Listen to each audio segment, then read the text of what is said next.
Morning, all. Happy Father's Day to everybody out there. It is Sunday, June the 18th. We're going to start things off with the News of the Day video. Didn't do one yesterday. There really wasn't that much going on. I did enjoy watching that AHL game last night, though. It was a fun one, and so Game 6 is tomorrow, but I will talk about that in a moment. Starting things off with the Vegas Golden Knights. So I'm wearing Henderson. I thought I'd wear the Henderson Silver Knights. I've worn the Vegas jerseys a lot lately, so figured to throw on Henderson. Henderson did not have the kind of season that Vegas did. But yeah, the Cup parade was last night amid some tight security, and it went off without a hitch. Everything seemed to go really well. They had hundreds of thousands of people there. Absolutely massive crowds for that parade on the strip. And knowing that they were shutting down the strip, I just thought that was fascinating because that generally doesn't happen outside of, I think, New Year's Eve. But this absolutely had to have rivaled New Year's Eve, which I've been told don't go to the strip on New Year's Eve. That's what I was told. Anyways, yeah, so the Vegas Golden Knights celebrate with their fans. That's great. The relationship between the fans and the team has been close from day one, and it's great to see that celebration. I know there's people who aren't happy about it. I get that. The traditional market fans generally are the ones that are most upset about it, but it's nice to see. And amidst all this, too, Jonathan Quick wants to keep playing. So we'll see whether or not there's a team that wants to bring him in as a backup or what happens here. But Jonathan Quick, whose numbers were not good this year, he was 5-2-2 in Vegas after he was acquired from Columbus, which he was acquired from LA to get to Columbus. But he wants to prove he can still play. He wants that chance. We'll see what happens on July 1st if somebody's willing to give him that opportunity, or maybe he gets a tryout. It's unusual. I'm trying to think if a goaltenders usually don't get the tryouts. Normally it's right away. They either sign him or they don't. So we'll see what happens with Jonathan Quick. I don't think, looking around the league right now, I don't know if he's going to get a job. I do wonder, again, based on age and his numbers this past season, whether or not he gets a contract. But I do wish him all the best, and maybe he can bounce back next year. Michael Andlauer, so the new owner of the Ottawa Senators, doing what he has to do, and this is great. The first thing he's doing is reaching out to Daniel Alfredsson. Alfredsson's open to some kind of a head office position with the Ottawa Senators, which I think would be great for the Sens and for Alfredsson as well. And it would do a good. It would really kind of mend some fences with some Ottawa fans that may not have liked how ownership treated certain people, and Alfredsson may have been one of them. But yeah, this is a situation where if Andlauer does what he could do as the owner, he could really make that relationship better, and that'll help all the bottom line numbers for the Ottawa Senators. He's also going to meet with the mayor of Ottawa. Now, the mayor of Ottawa has talked about a building in the heart of downtown, so I'm sure Andlauer would be fascinated to talk to him about how that can come to pass and what the plan could be. But it does look like things are looking up for the Ottawa Senators right now. Having an owner in place that, by all accounts, sounds like he is fit for the job, he has the money for the job, and has the right personality to be a decent owner. So we'll see what happens, because again, it could take years before we know whether or not somebody's a good owner, but out of the gate, things look good for Andlauer and the Sens. So last night, and I recapped the game on this channel, of course, the Hershey Bears are now one win away from a Calder Cup. I believe that would be their 14th or their 12th, 14th, something in that range. But they haven't had one in a while. So for Hershey, that's kind of a big deal. They won last night. That's their final home game of the season, of course. Now it goes to Coachella Valley, which is already sold out. The Firebirds have already sold out.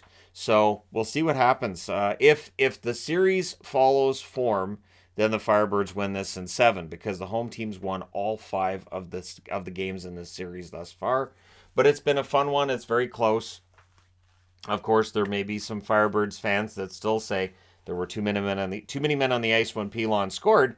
But at any rate, it's done. The game's in the books, and now they gotta go home and they gotta win it in Game 6 or Game 7. So again, we'll see whether or not Hershey can close it out. But right now, it looks pretty good.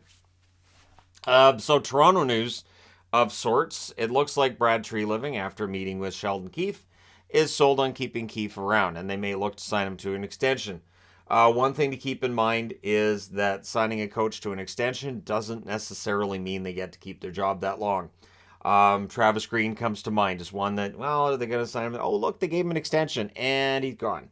So we'll see what happens with Keefe, but It does sound like Toronto wants to keep the core four together, and if they keep Keefe behind the bench, has it changed that much? Like, I know there's a lot of expiring contracts, there's depth moves to be made, but do the Toronto Maple Leafs come into camp this coming September with largely the same roster, just those depth moves to change things out? And could that work? And that's the question, right? So we'll see what happens there. So there's a lot of smoke about whether or not the Leafs are going to buy out Matt Murray. There's a lot of smoke as well about whether or not the Oilers could buy out Kyler Yamamoto. So it is buyout season for the next 12 days, including today, I believe. And Yamamoto, if they buy him out, that would free up some cap space. They have to be concerned about Evan Bouchard getting a offer sheet that they could match, but that they then have to move somebody else out in order to get under the cap. So better off to have that space now, get Bouchard signed, and then you don't have to worry about the offer sheet. So Yamamoto could be the casualty there, and if he did get bought out, if he did become a UFA, there would be teams that would probably take a look at him. He's still young. He's got the talent. The talent is there. I think that's the frustrating thing if you're an Oilers fan and just watching Yamamoto play. He has the skill. It's just the finish hasn't been there.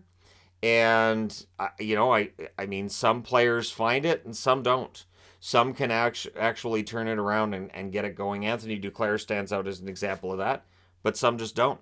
So we'll see what happens with Yamamoto and what the Oilers do in order to create themselves some cap space, which brings me to what I wanted to finish this out with. So I've gone through the Canucks forum of where the OEL trade took place, and now, of course, OEL's been bought out.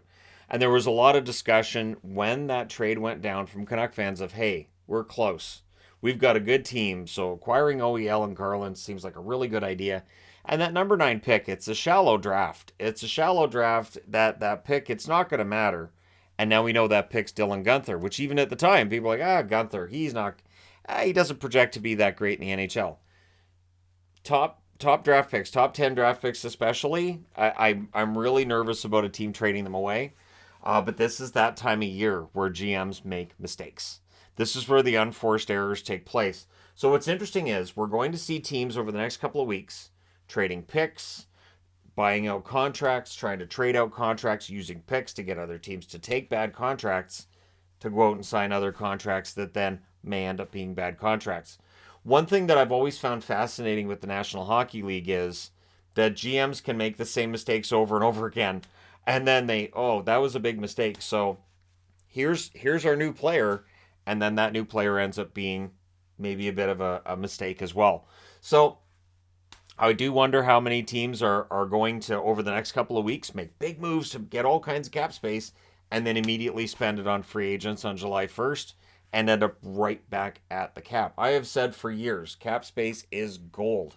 If you have cap space in the National Hockey League, you can do a lot.